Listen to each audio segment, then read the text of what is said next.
Market power is the power to raise the price above marginal cost without fear that other firms will enter the market. Everyone wants market power, and competitive pressures usually erode it away. So the only way to maintain market power is if there's something preventing competition from entering. Factors that increase the cost to new firms entering an industry are called barriers to entry. Why is there only one company supplying you with electricity, or only a few expensive options for cellular service? Why does everyone use a QWERTY keyboard despite better alternatives? How could Vladimir Putin afford a $1.4 billion house? Why don't we buy more cars from China? And why can't UPS deliver the mail? To answer all of these questions, we need to know about barriers to entry. There are many different kinds of barriers to entry, and these are just the most prominent. But let's walk through them to get an idea of how barriers to entry limit competition and make firms rich by allowing them to earn persistently high economic profits. First is economies of scale. We've talked about these before. In some industries, average costs decline as output increases. This means there are increasing returns to scale. As a firm produces more, their average costs decline, and they're able to undercut smaller competitors, driving them out of business. There are lots of industries, manufacturing in particular, which see increasing returns to scale. This is why there are only a few car companies, only a few smartphone manufacturers, and only like 2 brands of nails at Home Depot. It's much cheaper to mass produce those things. And so new firms struggle to compete unless they're able to rapidly scale up production and sales. At the extreme end of this is a situation where a single firm can supply the entire market at a lower cost than 2 or more firms, which we call a natural monopoly. Public utilities often fall into this category. It's just too expensive to run several different sets of supply lines and sewage pipes to allow for several different companies to supply you with water. Since natural monopolies have total market power, this can be a difficult situation. We don't want one company to be able to charge super high prices for critical resources like water. One way to deal with this is to have the government in charge of that resource. Just a couple miles away from Paradise Valley Community College is the Union Hills Water Treatment Plant, which is owned and operated by the City of Phoenix. The city has a monopoly over water, and by making itself accountable to voters, the hope is that they will run it well and charge a price close to marginal cost. Rather than direct government control, another solution is to regulate companies with a monopoly. If you live in the Phoenix area, chances are that you get electricity from either SRP or APS. APS is regulated by the Arizona Corporation Commission, whose members are elected and who have the power to limit the price APS charges for their services. SRP's price is not regulated by the government, but the people who run it are elected by landowners in the service area. Related to economies of scale are high fixed costs. Remember that fixed costs are costs that do not vary with output. They're costs you have to pay before you can even produce a single unit. This map of the US highlights the areas in which AT&T claims to offer cellular service. Imagine you wanted to start a company to compete with AT&T, offering nationwide coverage. You'd need to build or rent space on cell towers across the country, in addition to the other infrastructure and technology you need in order to provide that service to your first customer. Of course, after that, your second and third customer cost you almost nothing to serve. These super high fixed costs prevent much competition from entering, and so AT&T continues to make exorbitant profits that allow them to engage in all kinds of folly, like buying Time Warner and trying that out for a few years before giving it up. In fact, since startup costs were so high, AT&T had a complete monopoly on all phone service in the United States until regulators stepped in and broke them up in 1982. In fact, if you're on internet provided by CenturyLink right now, you're doing business with the successor of one of the companies broken off from the old AT&T.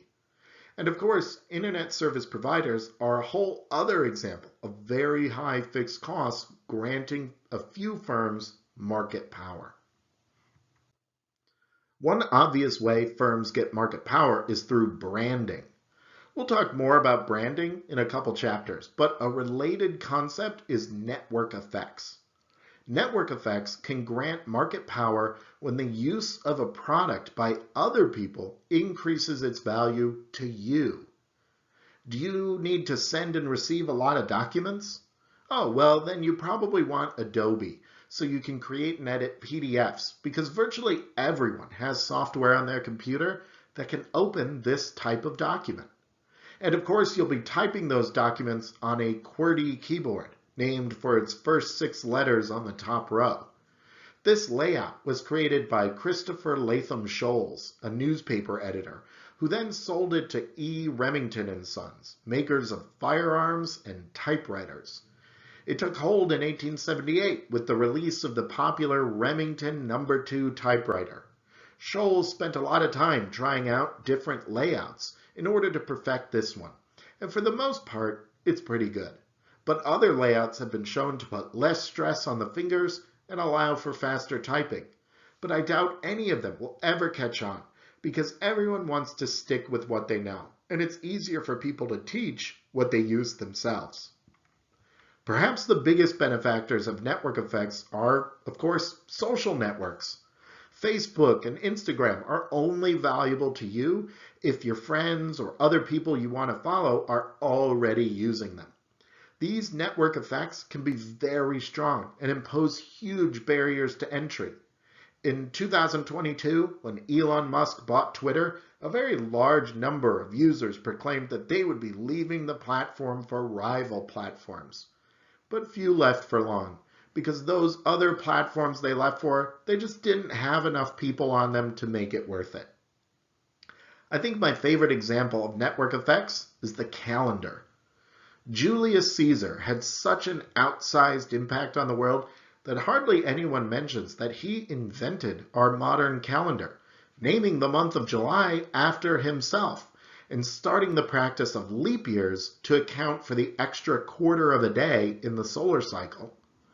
It was slightly revised by Pope Gregory XIII in 1582 to account for the fact that the solar cycle is actually 365.2422 days long, not 365.25. But nevertheless, the calendar persists, and it would take a lot of effort to get us off it. Personally, though, I would love it if we switched to a calendar of 13 months, each with 28 days, with 1 or 2 extra days depending on the leap year schedule that are celebrated outside of any month. Back in 2010, a Russian whistleblower exposed the construction of a massive palace near the Black Sea.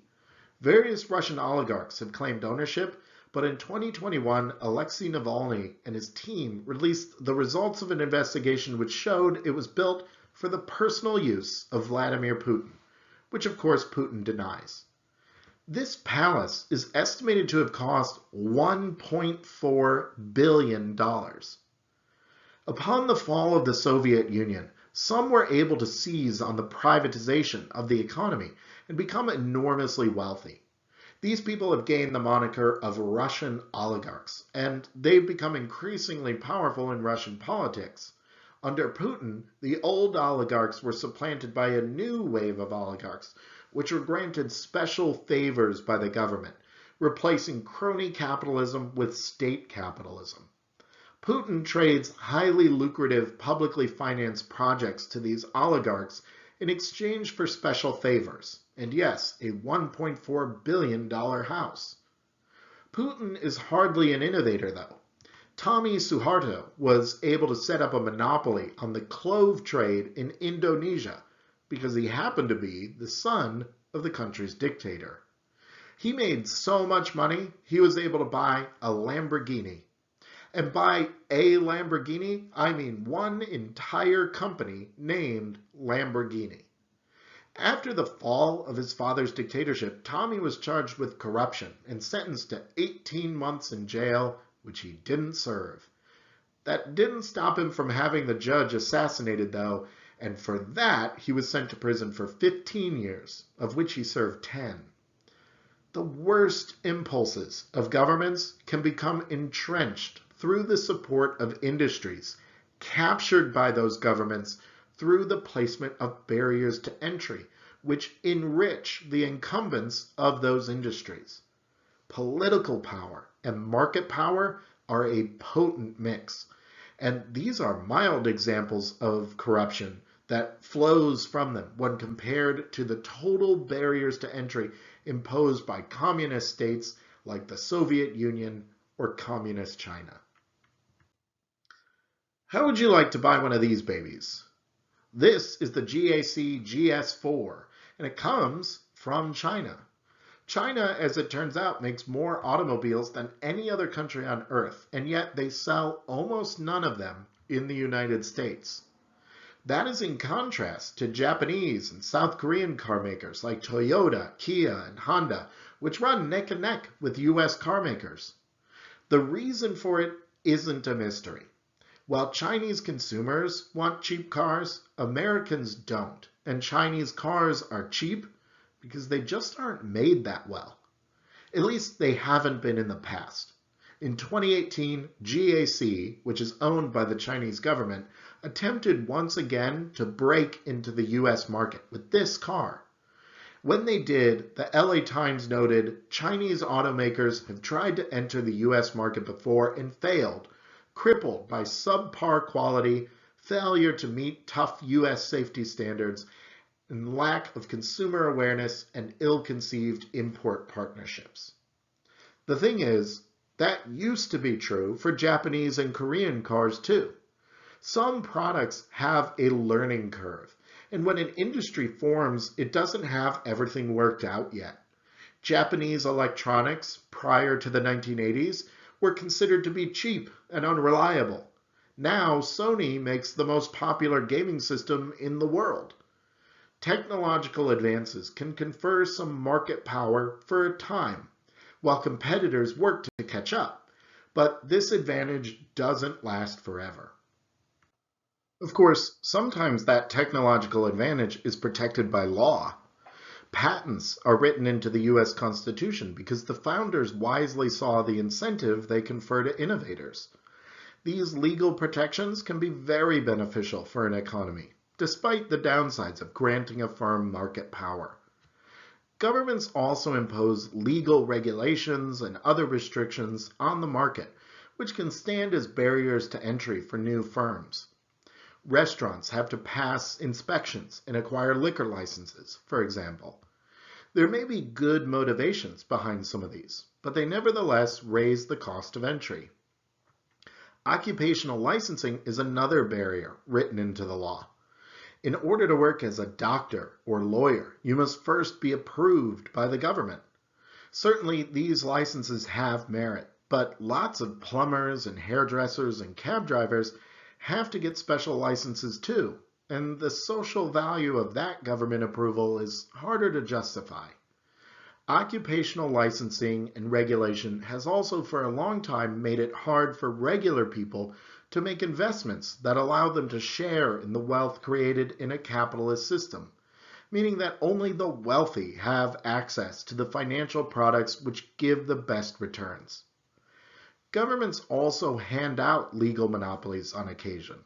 The US gives a monopoly over all first-class mail to the United States Postal Service. Only they're allowed to deliver the mail. The Federal Reserve has a legal monopoly over the production of money. And Mallinckrodt Incorporated is the only company in America legally allowed to produce cocaine. By setting the rules, the legal system can be a source of market power when it favors, directly or indirectly, some firms over others.